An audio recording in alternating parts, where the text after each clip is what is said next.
recently I've been talking about the formal practice of meditation as a preparatory practice.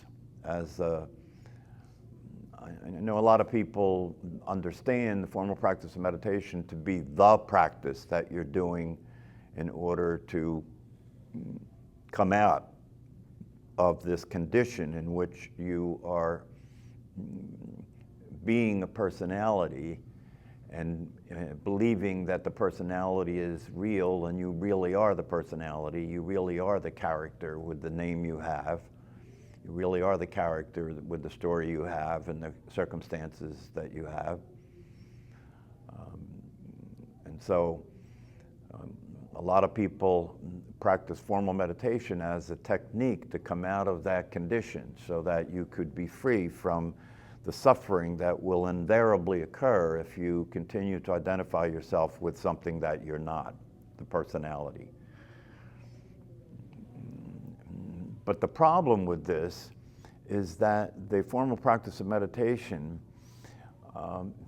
is not sufficient to bring you out of the trance. It's not sufficient to bring you out of the trance because if you practice meditation every day for 30 minutes, which is a pretty standard way that people practice, every day for 30 minutes, then the other 23 and a half hours, you're back in the ordinary condition of being a person.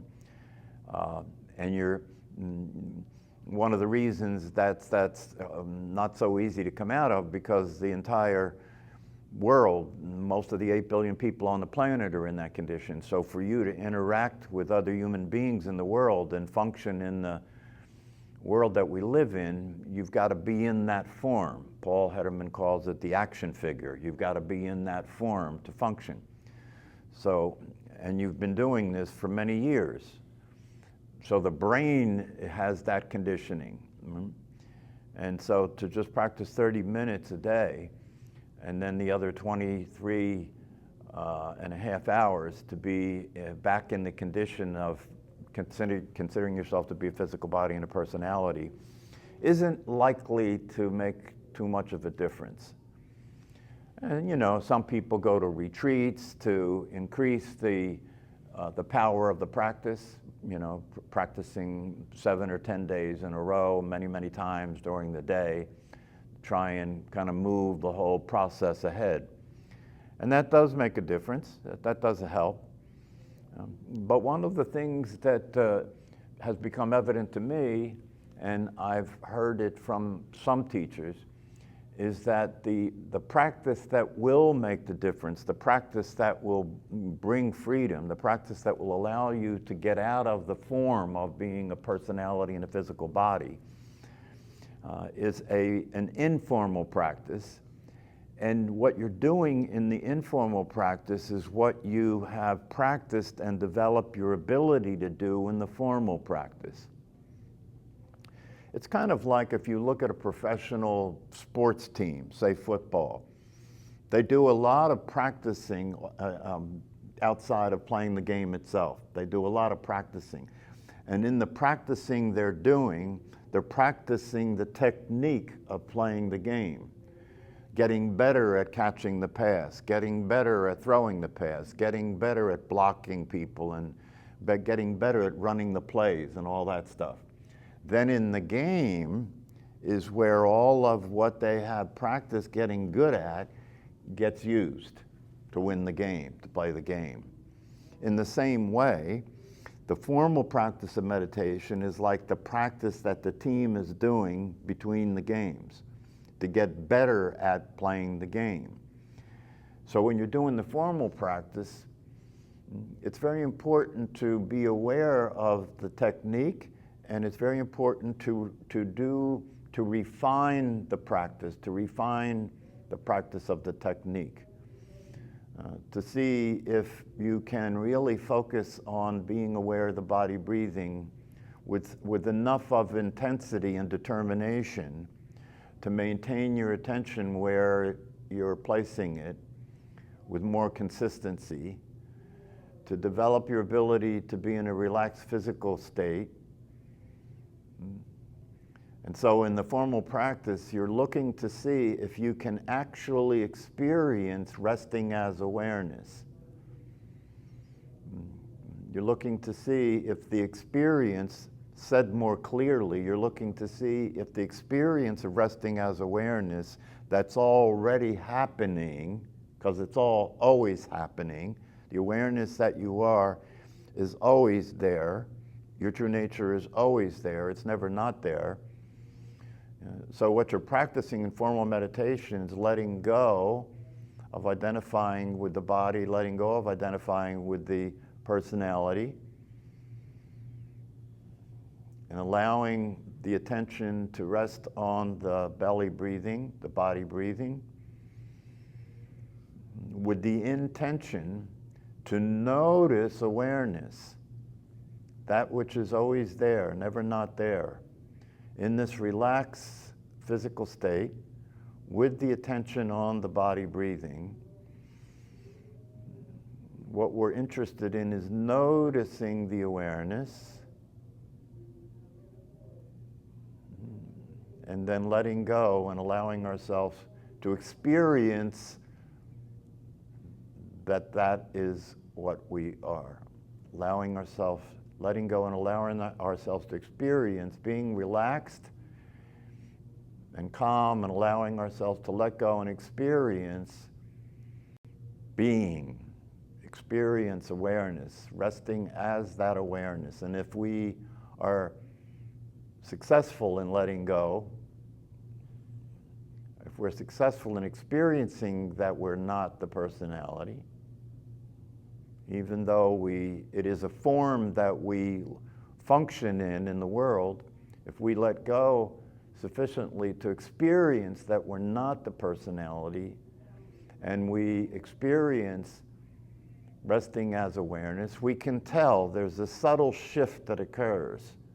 Something releases. It's a subtle shift that occurs. And we want to be able to recognize that subtle shift, that this is my true nature. This is awareness itself. This is a beginner's mind. This is your true nature.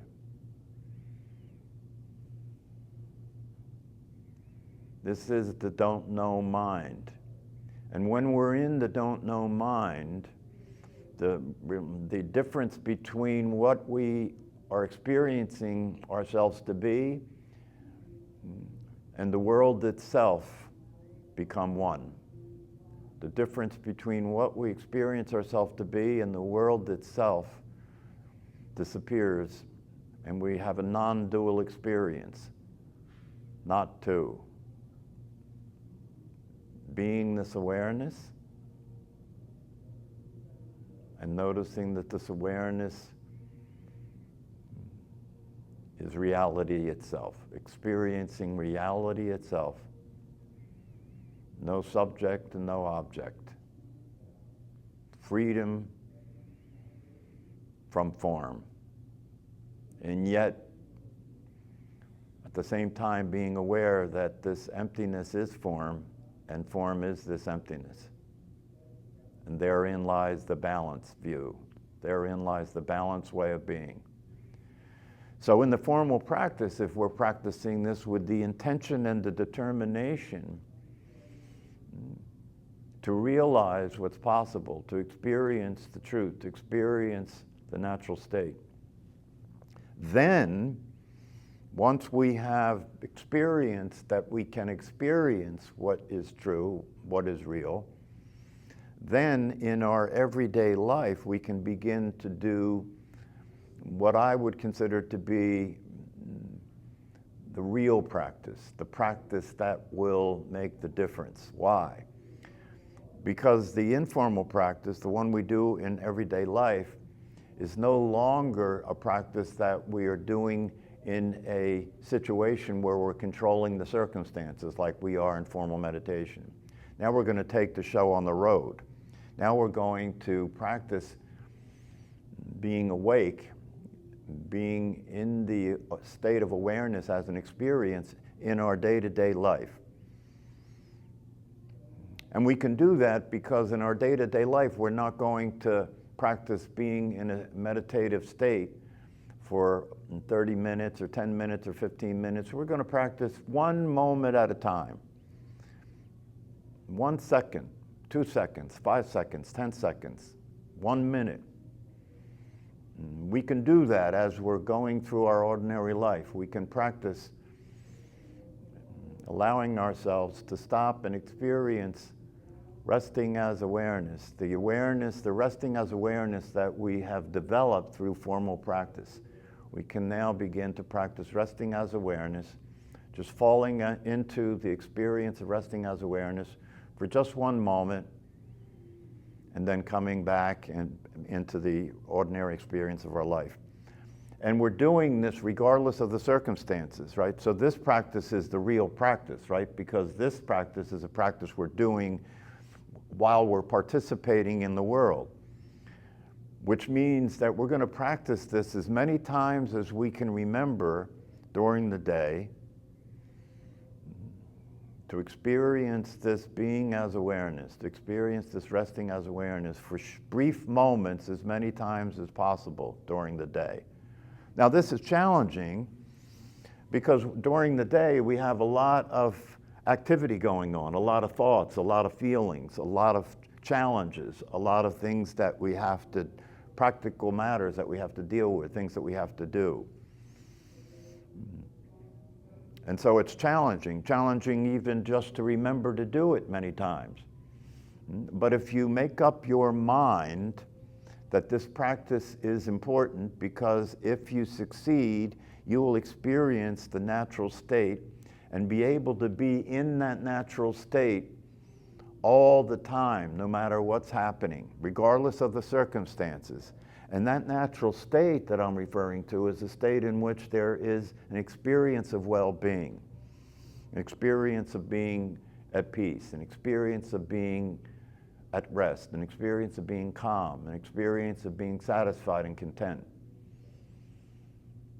In the middle of the storm, in the middle of the activity. So you can practice this informally and get to a place where you can be in the middle of a conversation with somebody and be experiencing your true nature, be experiencing the state of peace, calmness, openness, unconditional love, no matter what's going on. So this informal practice is the real deal. Nisargadatta, one of the famous teachers, said that his guru gave him one instruction, and that is just keep paying attention to the I am. Just stay with the I am. And what he meant by the I am is the awareness before it has an identity, right? I am is the awareness before it has an identity. And the awareness before it has an identity is always there. For most of it, it's in the background. The awareness with an identity is I am and then your name. I am and then your body. I am and then the roles you play.